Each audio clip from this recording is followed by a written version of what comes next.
and the money for Anthony Davis in this situation. We have breaking news. According to Chris Haynes, LeBron James will not play tonight against the Golden State Warriors due to, quote, load management. League sources tell Yahoo Sports. Now, LeBron James played 44 minutes in his first game back. The Lakers are facing the Golden State Warriors, the same team he hurt his groin against on Christmas Day. Rex, what do you make of this? KD-itis. He's ducking KD. Steph-itis. Clay-itis. No.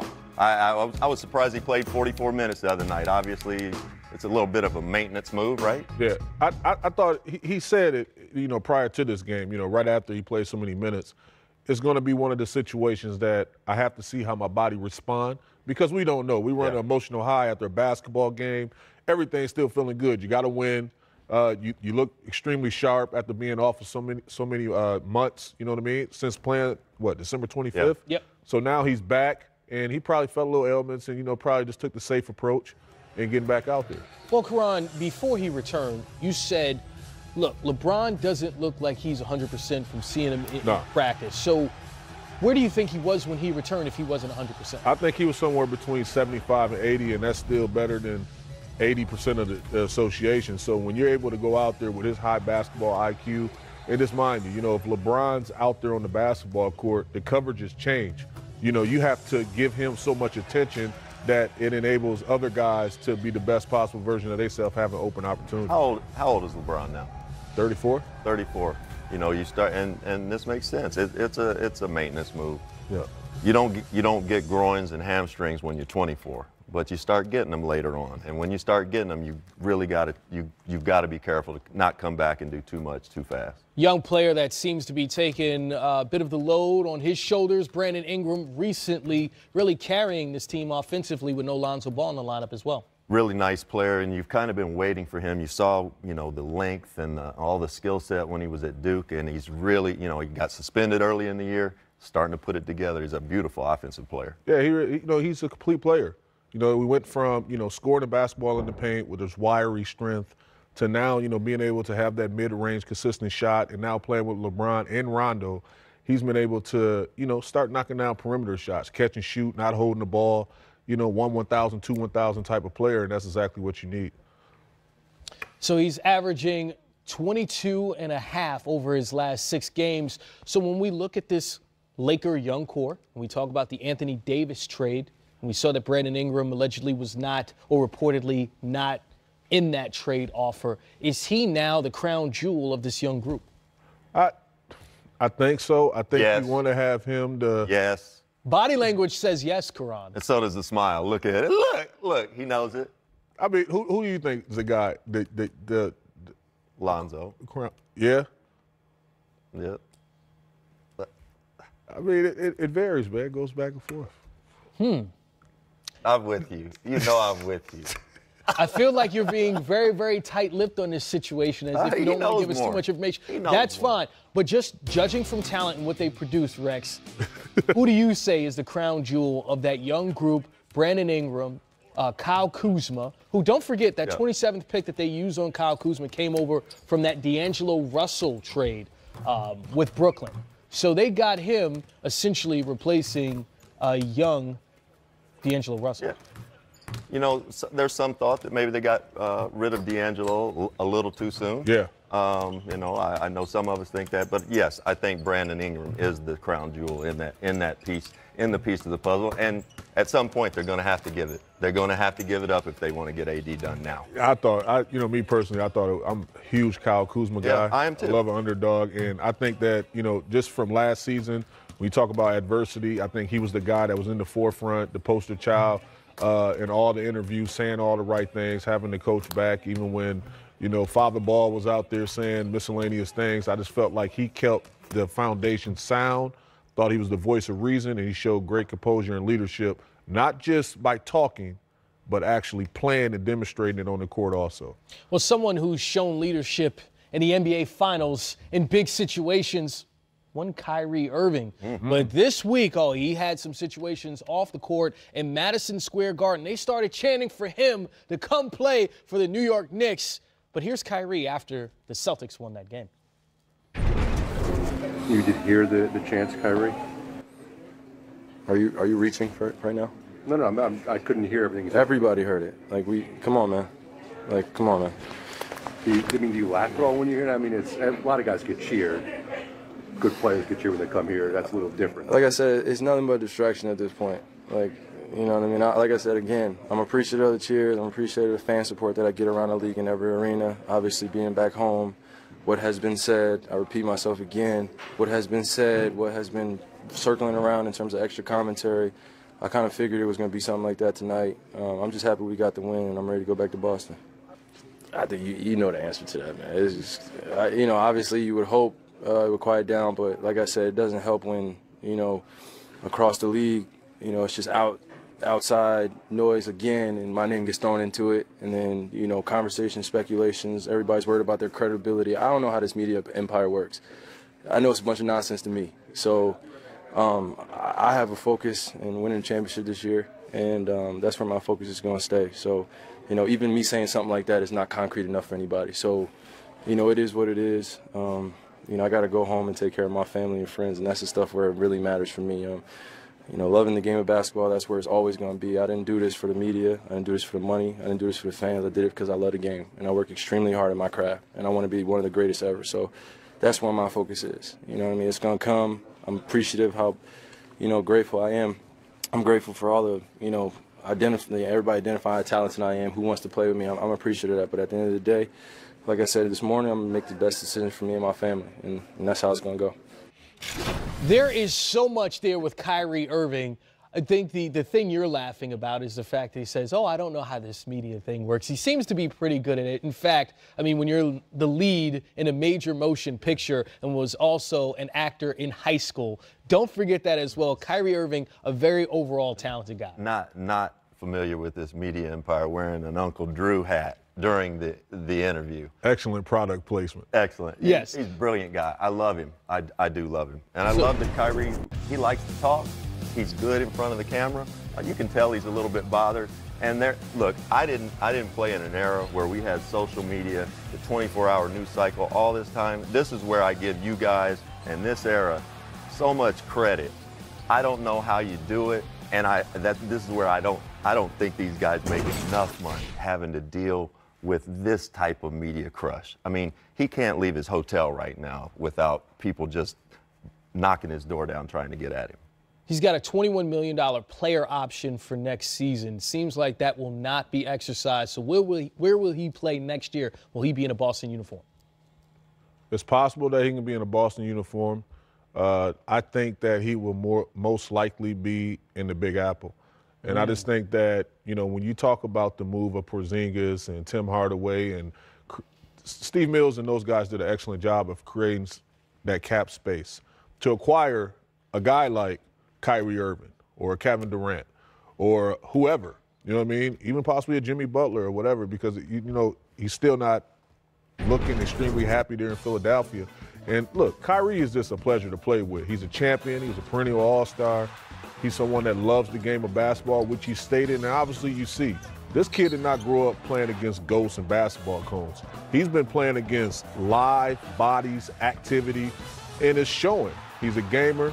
I want the best for him and his family, and he's passionate about his craft. So it should be interesting to see what the Boston Celtics do. If that's the case, maybe before the trade deadline, we could see a Kyrie Irving trade, and man, that would be huge. We've got 12 games again tonight, 24 teams for the simple math on that. And here are some updates of notable players. Chris Paul sitting this one out for rest. LeBron James out, same designation. Eric Bledsoe also out with an Achilles. Out for rest. Hey, you know what? Still looks weird. It looks like, you know, when you're growing up. Rest. You know, when you go to the hospital, you go, you know, when you're younger, you break your arm, you break your leg, you tear something. Now when you get older, you slept wrong. You get out of bed, you can't do nothing. Like, it's all those things happening right now. Well, you know who is playing? How about one Lou Will? Age not affecting him. And look at that, top score. The Clippers have fought their way back in this after being down by double digits in the second half. He's a gamer. NBA. Game night is on Monday on NBA TV. Doubleheader, and we'll be joined by one Jason Kidd. He watches his former teams battle on the court. Bucks versus Nets, Spurs versus the Kings. Speaking of games, the NBA news has overshadowed all week, right? And we know that the Super Bowl is here in Atlanta. No, we have our own game to play. You guys ready? Yeah, Got some Super Bowl prop bets. Okay. All right, first one. What will be the higher number, James Harden's points tonight versus the Utah Jazz or the Rams' point total in the Super Bowl? I think James Harden is scoring at an amazing clip right now, so I'm going to take James on this one. I think he's going to get it buckets. No Chris Paul, rest, so you have someone else that's going to be having the ball in his hands. How many points? I don't know, over 40. So you get 43. James Harden over 40. 43. And the Rams will not score 43. Okay. I got the Rams scoring 45. Woo! So how much do you have James Harden scoring? 40, No Chris Paul. 43. 40-something, right? He's going to be right there. So you go with the Rams over. Yeah. I got another really good one for you. You know, Nikola Jokic, the Joker, not playing games when it's distributing the rock. How many assists tonight versus the T-Wolves or catches, not touchdowns, but just catches by Rob Gronkowski in the Super Bowl? Oh, I got the Joker's assist, the Joker dimes. He's against the Wolves, too. He's dropping dimes. So, like, if Gronk has, I don't know, 10 catches, then still think the Joker's going to have more assists? He's going to have 11 at least. Yeah, Joker be flirting with a triple-double some nights, so I'd say he had like 9 or 10 assists tonight. Definitely. Okay, so you guys agree on this one? Yeah. Okay, we'll go to our third one. Higher number, LeBron James threes. Well, he's not playing, so we're going to have to pick a different player. How about this? Brandon Ingram threes or touchdown passes by Tom Brady in the Super Bowl? Going with the GOAT, Tom Brady. He's going to definitely have. I'm sorry, were you talking about Kareem Abdul-Jabbar? What just happened there? Jordan? Yeah, you just said Tom Brady's the GOAT. He's right? the GOAT in the football space. There's many different GOATs. It's all types of GOATs. I'm going with the crown jewel of the Pelicans trade, Brandon Ingram. More three. Really? Yeah, more threes.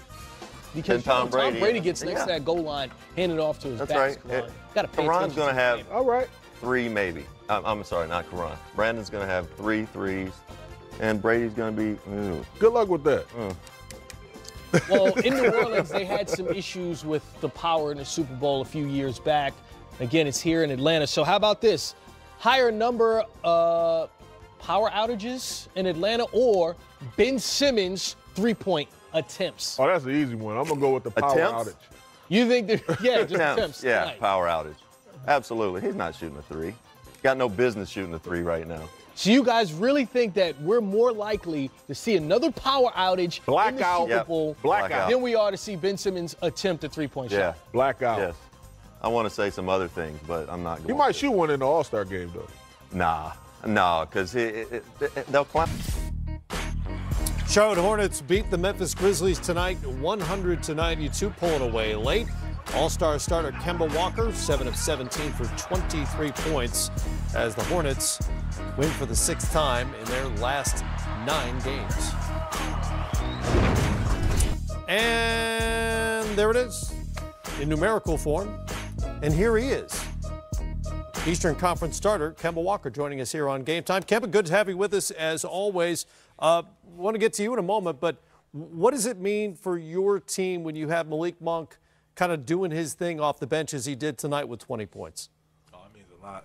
It means a lot, especially in the fourth. You know, a lot of teams expect me to be going off and, you know, doing a lot of the scoring. So, you know, when guys come in and step up the way Malik stepped up and the way Marv stepped up tonight, I mean, it just takes a lot of pressure off myself. So that was huge.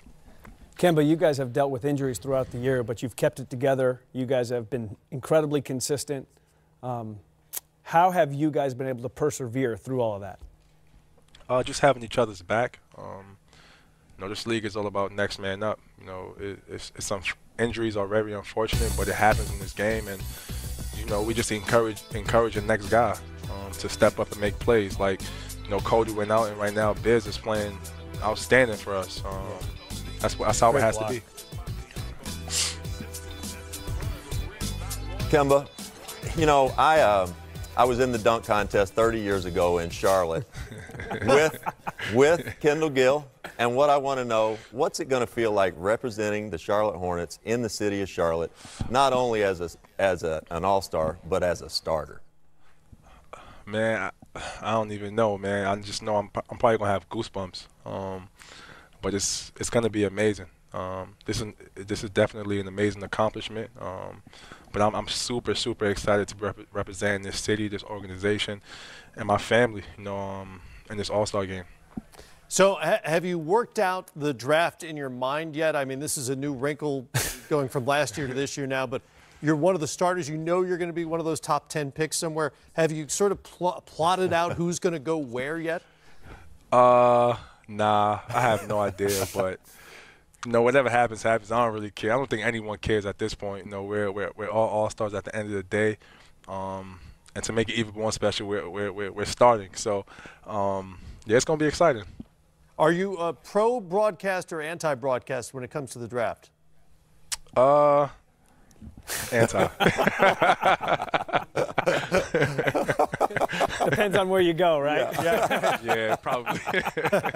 I can understand that. We don't like to see it, but I completely get that point of view as well. Hey, thanks for taking the time, as always. We'll see you in Charlotte for All-Star Weekend. Yes, sir. Thanks for having me. All right, Kemba Walker with us after a 23-point night for the Hornets. Would you want, if you're involved in this, would you want to broadcast? Yes. Yeah. You're okay with that? Yeah. Hey, I don't care if I'm the last pick of 24. I wouldn't either. Like, you're an all-star, right? It's like being the poorest billionaire. That's it's still a pretty good deal. Yeah, it's a good hand you've been dealt. Yeah. What's that like? I wouldn't know. I'm just saying. You just said it so good. The poorest billionaire, it seems like an okay thing, right? Yeah, not I'm a bad last gig. on the billionaires. Yeah, poor me. Yeah, too bad. Tough deal. Because I want to see it. I don't know how that would play out. I don't know if people would be offended or not. I don't know. I can't imagine they would. No. I wouldn't think so either. But I think Dirk's probably going to go last. Yeah. Think about that. We're joking about that. Are they getting drafted? Yeah, I don't even know. They got to get drafted. Are they part of? Do they? I don't know. They got to get drafted. Okay. Well, then they probably will be drafted last. Yeah. See. Dirk's not upset. He shouldn't be upset. Dirk's in his 40s. He shouldn't be upset. I played against Dirk. Yeah. That's exactly right.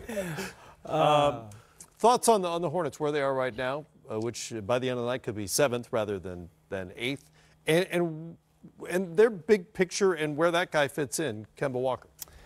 Yeah, first a huge nod to Kemba, the way he's handled this. Every player has a right to choose. He's worked his way into being a great player, and he's an unrestricted free agent, and he has been incredible. He has said all the things that you hope a player in his situation says. It doesn't mean he won't make a choice, and he has a right to make that choice, but you really respect that.